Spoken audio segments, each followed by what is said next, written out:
Gold trusted gold buyers తాకట్టులో ఉన్న బంగారాన్ని విడిపించి ఈ రోజు ఉన్న మార్కెట్ ధరకే కొనబడును. మరిన్ని వివరాలకు సంప్రదించండి 77107720.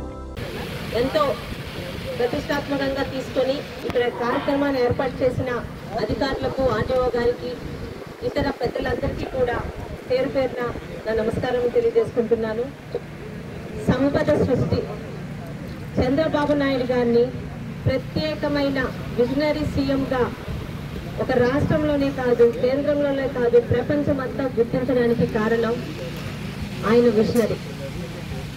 ఈరోజు కూర్చొని తింటే కొండలన్నా తరుగుతాయని ప్రతి ఒక్కరు అంటారు.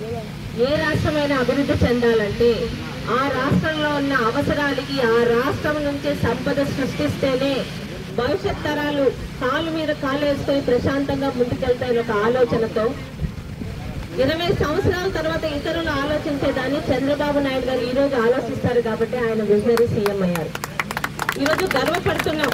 రాష్ట్రంలో 175 నియోజకవర్గాల్లో కూడా ఇలాంటి ఎంఎస్ఎం పార్కుల్ని ముందుకు తీసుకెళ్లే ఉద్దేశంతో ఇప్పటికీ గుర్తించిన నియోజకవర్గాలు 70 మాత్రమేనండి.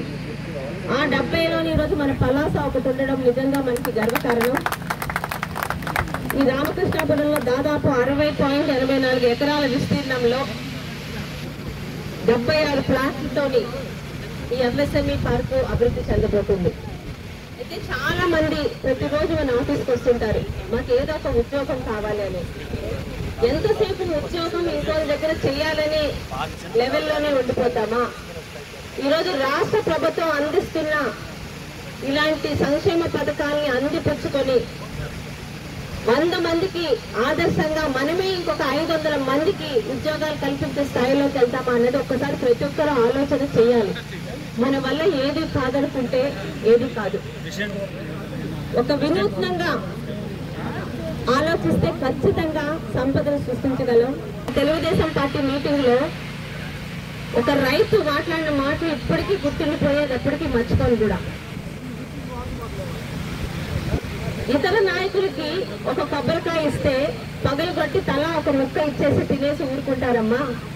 అదే చంద్రబాబు నాయుడు గారికి ఒక కొబ్బరికాయ ఇస్తే దాన్ని పాతి దాని నుంచి ఫలాలు సృష్టించి ఎంతో మందికి దారి చూపిస్తారు. అది చంద్రబాబు నాయుడు గారికి ఇతర నాయకులకు ఉన్న తేడా అని. ఆ రైతు చెప్పిన మాటలు ఇప్పటికీ గుర్తుండిపోయాయండి. అంటే ఆయన ఎంత గమనించారో ఇతర నాయకులకి చంద్రబాబు నాయుడు గారికి ఉన్న తేడా అన్నది నిజంగా గర్వంగా ఉంటుంది. ఈరోజు ఈ పార్క్ ద్వారా దాదాపు 96 కోట్ల రూపాయలు ప్రతిపాదనతో 70% కేంద్ర ప్రభుత్వం ఇస్తుంది, 30% రాష్ట్ర ప్రభుత్వం భరిస్తుంది.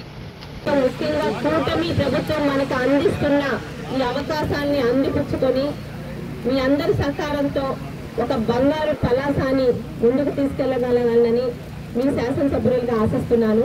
మరొక్కసారి కార్యక్రమాన్ని ఏర్పాటు చేసిన అధికారులకు, సహకరించిన అధికారులకు, ఇక్కడికి విచ్చేసిన పెద్దలందరికీ కూడా పేరు పేరున నా ధన్యవాదాలు తెలుపుకుంటున్నానండి.